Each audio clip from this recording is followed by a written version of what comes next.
But you get to it, you decide to go to work. Consequently, they fire you. So you're back at home without pay.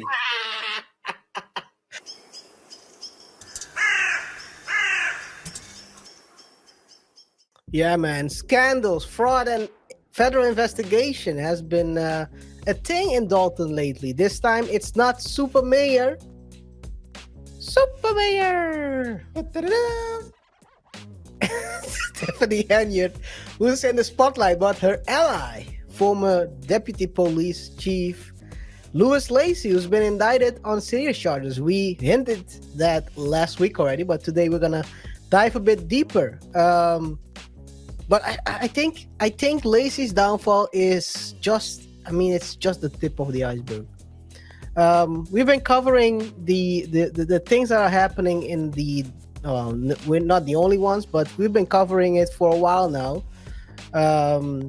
Focusing mainly on Tiffany, but maybe we should look at the people she surrounded herself with also, because this is the second person who's been indicted and who's seems to be cooperating with the police, in this case even the feds, because this is a federal indictment.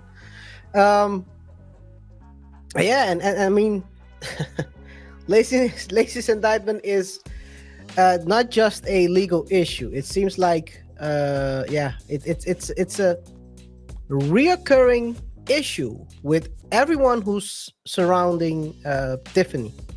Let's take a look at what one of the let's call it cover by the mainstream media. Fair use. Give me 2 seconds. Can you hear it? Now the mayor of the village, Tiffany Henyard, has appointed him to a new position. NBC5's Regina Waldrop has reaction on today's announcement. Good evening. An illegal appointment. That's what the trustees I talked to are calling this. They say the news took them by surprise, and now they're talking to legal counsel to figure out their next steps. Now, it was last Monday that Deputy Dalton Police Chief Louis Lacey was put on administrative leave by the Dalton Village Board. Trustees say he returned to work the next day and was later fired for insubordination. Then today, trustees say they got word that Mayor Tiffany Henyard has now appointed Lacey as police chief without trust. Before we proceed with this, you are forced to take leave. You go home. Yeah, But the you trustees can't are doing stay- the right thing. They are doing the right thing by sending you home because you've been indicted. But instead of just staying your behind at home, you decided it's a good idea to go to work. Don't get too excited. I'm just saying. You're slapping everything around. Yeah. But you get to it, you decide to go to work. Consequently, they fire you. So you're back at home without pay. Hey, man. I'm sorry. Maybe I got excited. Yeah. Things might have not fallen from my desk. But the point is, KaiR, you're back in the same position, which is at home, but now you're there without pay. But one thing you have to keep in mind, RJ, is that the pay he's used to have, don't forget they were doing extra numbers. The overtime was crazy. Lori Lightfoot. You ain't getting anything right now. That's my now point. he's not getting anything. He gambled and lost. That's obvious. But don't forget, Lori Lightfoot showed everyone that these guys were making more money. I've never heard of that. They were making more money during overtime than they were making as a base salary. Yeah. But that tells you a lot. He's like, hey man, I can't miss this. I can't miss this extra. How much? $200 a day I'm making. I have no idea what they were making a day. $600 a day. I have no idea, but I cannot miss this. You know what? I'm gonna gamble, and then, well, he crapped out. Well, it's either that or he had some evidence laying in the office. Maybe that's the lawyer in you. That's the Yeah, lawyer in because you. I'm just saying, why would you go back? So maybe there were things in his desk drawer that were worth getting fired over. He's getting the evidence that can get him out of this jam. I mean, Tiffany is done. the accusations are pretty severe. So Yeah, they are. maybe it can get worse. Who knows? Yeah, let's continue to hear what else they reported on. Fair use. Trustees voting on this appointment, and they say Lacey has also not been sworn in to the position. Trustees here, Tiffany Henyard has now appointed Lacey as police chief without trustees voting on this appointment, and they say Lacey has also not been sworn in to the position. That's crazy. That's crazy. So he's not even getting sworn in. Just give him the job. What are we do? Yo, is she? Let's continue. Man, they need to lock her up, man. This is getting crazy. Slowly but surely.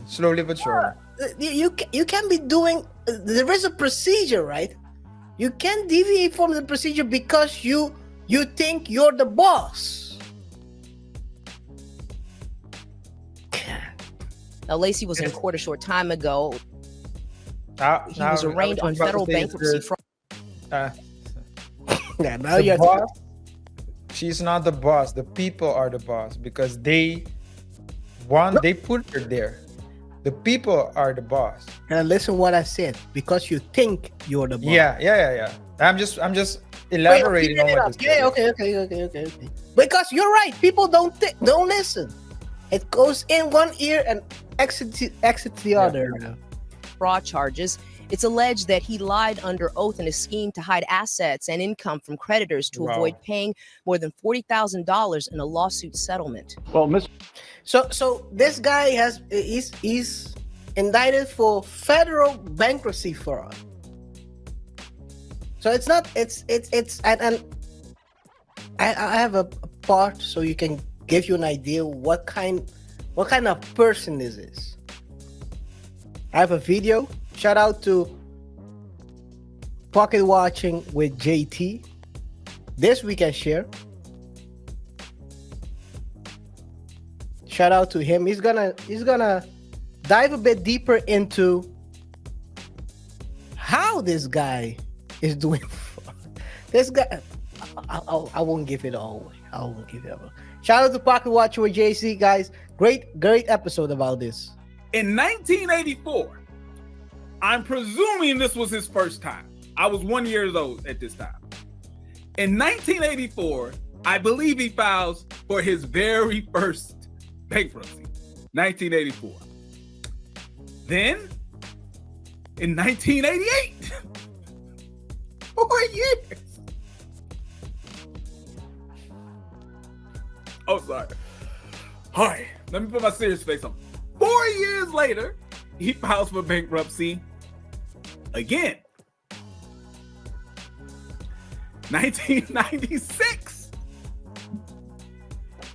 1996, he filed for bankruptcy again.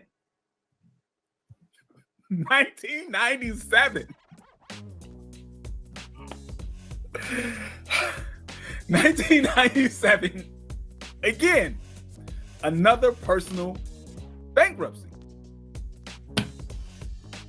1998.